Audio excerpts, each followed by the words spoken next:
नमस्कार, देश प्रदेश के इस खास शो में आपका बहुत बहुत स्वागत है। मैं हूं आपके साथ जया कौशिक त्रिवेदी। सबसे पहले बात करते हैं बिहार में कथित रूप से फर्जी कोविड टेस्ट की।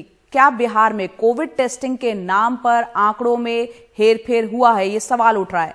इंडियन एक्सप्रेस अखबार की एक रिपोर्ट में यह दावा किया गया है। इस रिपोर्ट के मुताबिक पटना, जमुई और शेखपुरा के 6 प्राथमिक स्वास्थ्य केंद्रों में 16, 18 और 25 जनवरी को 588 लोगों के टेस्ट नेगेटिव निकले, लेकिन अखबार की जांच में यह पता चला कि इनमें से ज्यादातर टेस्ट फर्जी हैं। इनमें फर्जी नाम, मोबाइल नंबर और फर्जी प्रविष्टियों की भरमार है। और रिपोर्ट के मुताबिक बाराहाट में 230 एंट्रीज में बस 12 के टेस्ट की पुष्टि हुई है। सिकंदरा में 208 में से बस 43 के कोविड टेस्ट सही पाए गए और जमुई सदर की 150 एंट्री में बस 65 ही सही पाई गई।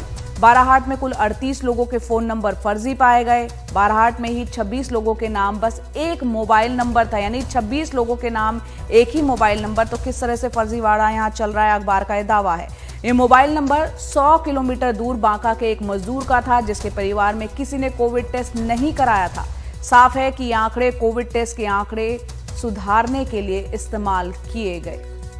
और वहीं विपक्ष के नेता बिहार में तेजस्वी यादव काफी हमलावर हैं और ट्वीट कर रहे हैं। उन्होंने कहा है कि हमारे द्वारा जमीनी सच्चाई से अवगत कराने के बावजूद मुख्यमंत्री और स्वास्थ्य मंत्री बड़े अहंकार से दावे करते थे कि बिहार में सही टेस्ट हो रहे हैं। टेस्टिंग के झूठे दावों के पीछे का असली खेल अब सामने आया है कि फर्जी टेस्ट दिखाकर नेताओं और अधिकारियों ने अरबों रुपयों की बंदरबाट की है। आइए सुनते हैं तेजस्वी यादव भी क्या कुछ कह रहे हैं, ट्वीट के अलावा वो भी सुनते हैं।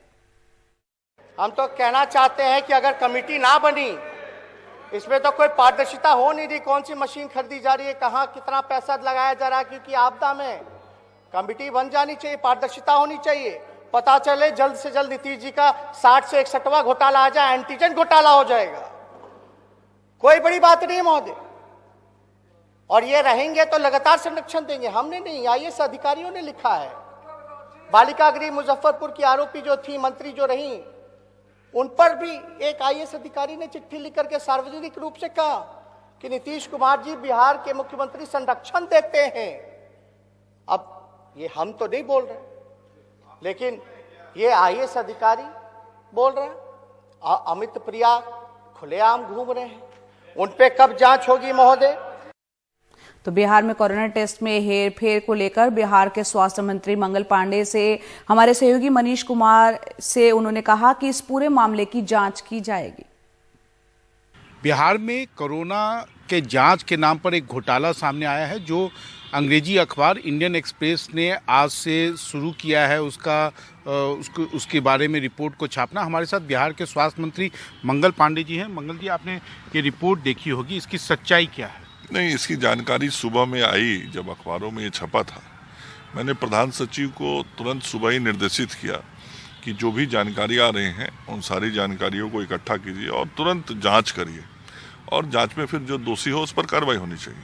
हमें जो जानकारी प्रधान सचिव के द्वारा दी गई है कि जो सोनाली कुमारी है वो अजीत कुमार जी की पुत्री है और दोनों का जाँच हुआ है। दोनों के सैंपल्स पटना NMCH में लाए गए हैं।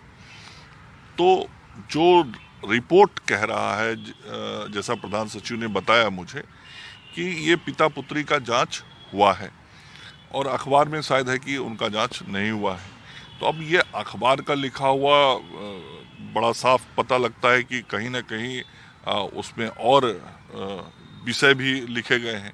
तो जो भी विषय अखबार के अंदर चर्चा में आया है, मैंने कहा है कि सभी विषयों को पूरी सघनता के साथ जांच की जाए और यदि कोई भी व्यक्ति उसमें दोषी पाया जाता है तो उस पर कार्रवाई। अभी तक किसी पे कार्रवाई हुई है? नहीं, अभी तो पहला जो जानकारी मिला वही जानकारी मिला कि जो छपा है उससे इतर कुछ सत्य है। नहीं, लेकिन प्राइमा फेसी आपको लगता है कि जो आप लोगों ने एंटीजन टेस्ट इतने बड़े स्तर पर किया, केंद्र बार बार आपको कहता था कि आप RT-PCR के टेस्टिंग बढ़ाएं, एंटीजन इतना ज़्यादा आप कर रहे हैं, इसको आप कम करें, तो आपको लगता है एंटीजन टेस्ट में घोटाले की संभावना है? नहीं, देखिए, ये एंटीसिपेशन पे कोई बयान तो नहीं हो सकता ना। देश के सभी राज्यों ने रैपिड टेस्ट किया है।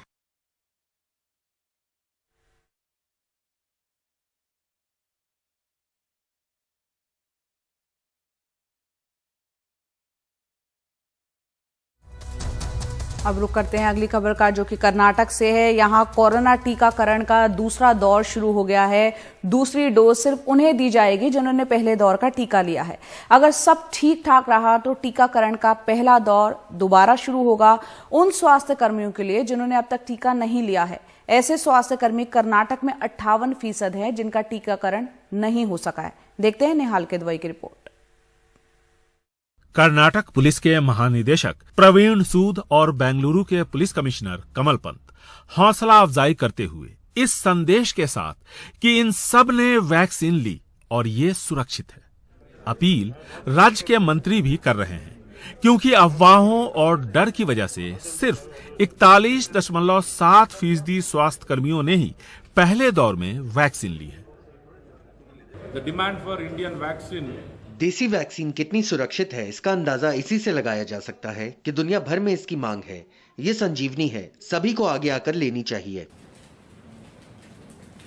जहां टीकाकरण के पहले दिन 62% लोगों ने वैक्सीन ली, वहीं दूसरे दौर के टीकाकरण की शुरुआत से पहले हुए सर्वे से पता चला कि अब तक सिर्फ 42% टीकाकरण ही हो पाया है। यानी 10,08,612 रजिस्टर्ड स्वास्थ्य कर्मियों में से सिर्फ 4,41,612 लोगों ने ही टीके लिए। काफ़ी सारे मीडिया आर्टिकल्स और मीडिया क्लिप्स जो दिखाए गए हैं कि कोविड की वजह से काफ़ी लोगों की डेथ हो गई है, तो ये एक पर्टिकुलर चीज़ है जो दहशत फैला रही है लोगों में कि शायद वैक्सीनेशन लेने के बाद ये प्रॉब्लम आ सकता है। तो इसके लिए ये one of the main reasons मुझे लगता है, पॉइंट नंबर 1। पॉइंट नंबर 2, जब कोई भी चीज़ वॉलंटरी होती है तो उनके ऊपर डिपेंड होता है कि whether they want to really take or no. टीके से जुड़ी अफवाह तमाम कोशिशों के बावजूद थमने का नाम नहीं ले रही।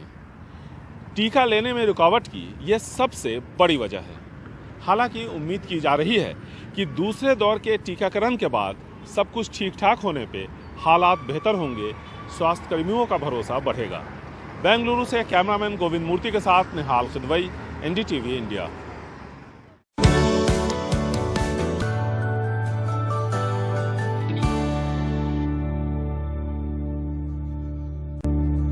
ब्रेक के बाद एक बार फिर आपका बहुत बहुत स्वागत है। बात करते हैं किसान आंदोलन की।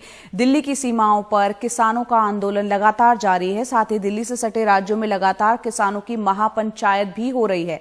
कल पंजाब के लुधियाना में किसानों ने महापंचायत की। इस महापंचायत में कई किसान संगठनों के नेता और हजारों की तादाद में किसान पहुंचे। आइए देखते हैं हमारे सहयोगी मोहम्मद गजाली की रिपोर्ट। हरियाणा और उत्तर प्रदेश के बाद पंजाब में महापंचायत की बारी आई। संयुक्त किसान मोर्चे के नेताओं ने लुधियाना में महापंचायत की। खेती कानूनों के विरोध में हो रहे आंदोलन ने पथराव देखे हैं, हिंसा देखी है और आपराधिक मामले दर्ज होते देखे हैं। यह महापंचायत इस बात का लिटमस टेस्ट थी कि पंजाब में आंदोलन से लोग जुड़े हैं या नहीं। कैप्टन भी सादा इना इकट्ठ नहीं हो सकता। कैप्टन अमरिंदर सिंह भी इतनी भीड़ इकट्ठी करने की कोशिश करते तो नहीं कर पाते। एक दिन के नोटिस पर ये सिर्फ किसानों के लिए आए हैं। आगे अगर महापंचायत होगी तो और भी ज्यादा संख्या में लोग यहाँ पर आएंगे। पंजाब के अलग अलग राय रखने वाले किसान नेता आज साथ नजर आए। भारतीय किसान यूनियन उगराहा के प्रमुख जोगिंदर सिंह उगराहा भी किसानों के मंच पर दिखे, जबकि टीकरी बॉर्डर पर उनका अलग मंच है। साडे साथियों ने 27 तारीख को मीटिंग रखी कि घोल नूं बड़ी फेट पै गई। 26 जनवरी की घटना के बाद जो बैठक हुई उसमें ये बात उठी कि इस घटना से हम लोगों को धक्का लगा है। तब मैंने कहा था कि डटे रहो, क्योंकि सरकार का काम लोगों को डराना होता है। आ बैठियां ने सारियां जथेबंदियां सारियां इकट्ठियां ते सारियां इक्को गल कहंदे आ कि कानून रद्द कराए तो बगैर पंजाब दी धरती ते नहीं जावांगे। साडे प्रधानमंत्री ने ज्यादातर किसान नेताओं के भाषण के बाद बारी आई बलबीर राजेवाल की, जिन्होंने परजीवी कहने पर प्रधानमंत्री की आलोचना की। एडे बेईमान आज तक भरावो मैं इंदिरा गांधी प्रधानमंत्री, मैंने इंदिरा गांधी को भी प्रधानमंत्री के तौर पर देखा है, लेकिन इतना झूठ बोलने वाला प्रधानमंत्री नहीं देखा। मैनू अज दा प्रधानमंत्री सब तो ज्यादा ड्रामेबाज, सब तो बड़ा झूठा, सब तो बड़ा बेईमान नजर आता। पंजाब में रविवार को स्थानीय निकायों के चुनाव हैं, लेकिन नेता किसी भी राजनीतिक दल के साथ दिखने से परहेज कर रहे हैं।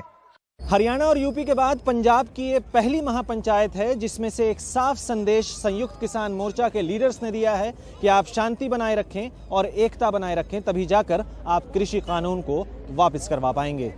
लुधियाना में जगराओं से मोहम्मद गजाली, एनडीटीवी इंडिया। और अब बात करते हैं कांग्रेस महासचिव प्रियंका गांधी वाड्रा की, जिन्होंने कल मौनी अमावस्या के मौके पर प्रयागराज में संगम पर स्नान किया, पूजा अर्चना की, नौका चलाई। उन्होंने शंकराचार्य स्वामी स्वरूपानंद सरस्वती से भी मुलाकात की। प्रियंका गांधी के इस दौरे के क्या सियासी मायने हैं, देखते हैं इस रिपोर्ट में। मौनी अमावस्या पे प्रियंका गांधी ने आम श्रद्धालुओं के साथ संगम पे स्नान किया और सूर्य को अर्घ्य दिया। ऐसा विश्वास है कि मौनी अमावस्या को सारे देवता संगम पे प्रकट होते हैं और इससे मोक्ष भी मिलता है। माँ गंगा से क्या आशीर्वाद मांगा आपने? माँ गंगा से क्या आशीर्वाद मांगा? वो माँ गंगा और मेरे बीच है। क्या हो रहा है यार? कुछ नहीं हो पाएगा। जो मांगा अपने दिल में मांगा, अपने दिल में रखूंगी। अच्छा, किस तरह का अनुभव था गंगा संगम स्नान किया आपने? नहीं, आज यहाँ आकर बहुत खुशी हुई क्योंकि शंकराचार्य जी और मेरे परिवार के साथ का पुराना रिश्ता है। 1990 में जब पिताजी चुनाव हारे थे और नए घर में प्रवेश किया था हमने, तो हमारी गृह प्रवेश की पूजा शंकराचार्य जी ने ही की थी। संगम पे स्नान के बाद प्रियंका गांधी अपनी नाव खुद चला के अरैल घाट तक पहुंची। मौनी अमावस्या की भीड़ की वजह से वो गंगा पार अरैल की तरफ से नाव से संगम गई थी। उन्होंने वहां शंकराचार्य स्वामी स्वरूपानंद सरस्वती से भी मुलाकात की। उन्होंने प्रियंका को गुरु मंत्र दिया। देश में वही राज कर पाएगा जो हिंदुओं के हित में काम करेगा। जो हिंदुओं के हित में काम करेगा, आज तो आप देखिए, आज मौनी अमावस्या है, आज वो गंगा नहा के ये सिद्ध कर रही है कि हम भी हिंदू हैं। इलाहाबाद से गांधी नेहरू परिवार का जन्म का रिश्ता है। पंडित जवाहरलाल नेहरू ने प्रधानमंत्री रहते हुए 1954 के कुंभ के आयोजन की निगरानी खुद की थी, लेकिन मोदी सरकार आने के बाद से गांधी परिवार पे अपने धार्मिक विश्वास को दिखाने का भी दबाव है। यूं तो नेहरू 21 जनवरी 1954 को पौष पूर्णिमा के दिन संगम पहुंचे थे। इंदिरा गांधी 25 जनवरी 1966 को संगम पहुंची थी और पूजा की थी।